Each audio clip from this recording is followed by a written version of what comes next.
ചേച്ചി ദേ ആ മാല ഒന്ന് എടുക്കാവോ? ആ എടുക്കാം മോളെ. നിനക്ക് മാലയൊന്നും വേണ്ടേടേ? ഓ എനിക്കൊന്നും വേണ്ട. എടുത്തോ മോളെ, എല്ലാം പുതിയ കളക്ഷനാ. ഇപ്പൊ വേണ്ട ചേച്ചി, ഇപ്പൊ പൈസയൊന്നും ഇല്ല. പൈസ പിന്നെ തന്നാ മതി മോളെ. എടേ എടുക്കടി, പൈസ പിന്നെ കൊടുത്താ പോരെ, നമ്മുടെ സ്വന്തം ചേച്ചിയല്ലേ. പിന്നെ അല്ലാതെ. എടുത്തോ മോളെ. എന്നാ ആ മാല നോക്കാം അല്ലേ? ആ അത് നല്ലയാ, നിനക്ക് നല്ലോണം ചേരും. ചേച്ചി എന്നാ ദേ ആ മാല ഒന്ന് എടുക്കാവോ? ആ എടുക്കാം. നീ എന്താടി എടുക്കുന്നേ? ഓ എനിക്കൊന്നും ഇഷ്ടപ്പെട്ടില്ലടി, ഞാനൊന്നും എടുക്കുന്നില്ല. അത് ശരി.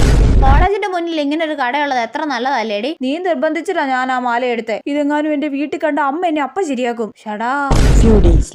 എടി അങ്ങോട്ട് നോക്കല്ലേ. എന്താടി? ദേ നമ്മുടെ കോളേജിന്റെ മുന്നിലെ ഷോപ്പിലെ ചേച്ചി. അതിനെന്താ? ഞാൻ ആ മാലയുടെ പൈസ കൊടുത്തിട്ടില്ല. ഷടാ, എന്നിട്ട് നീ ആ മാല വീട്ടിൽ കാണിച്ചില്ലേ? അത് കണ്ട അമ്മ ചോദിക്കും ഇത് വാങ്ങാൻ എവിടുന്നാ പൈസയെന്ന്. അതുകൊണ്ട് ഞാൻ മാല അലമാരയുടെ അടിയിൽ ഒളിപ്പിച്ചു വെച്ചിട്ടാ ഉള്ളത്. ഞാൻ 100 വട്ടം പറഞ്ഞാ ഞാൻ എടുക്കുന്നില്ലെന്ന്. അപ്പൊ അവള് നമ്മുടെ സ്വന്തം ചേച്ചിയുടെ കടയല്ലേ, കുഞ്ഞമ്മയുടെ കടയല്ലേ. സോറിയടേ, നാളെ വരുമ്പോ നീ ആ മാലയുടെ പൈസ കൊണ്ട് വന്നാ മതി. അതാ നിനക്കുള്ള ശിക്ഷ. ഓയോ, എന്നാ പിന്നെ ഇനി മുതൽ നമുക്ക് 2 പേർക്കും ആ ചേച്ചിയെ കാണുമ്പോൾ മുങ്ങി നടക്കാടി. അത് ശരി.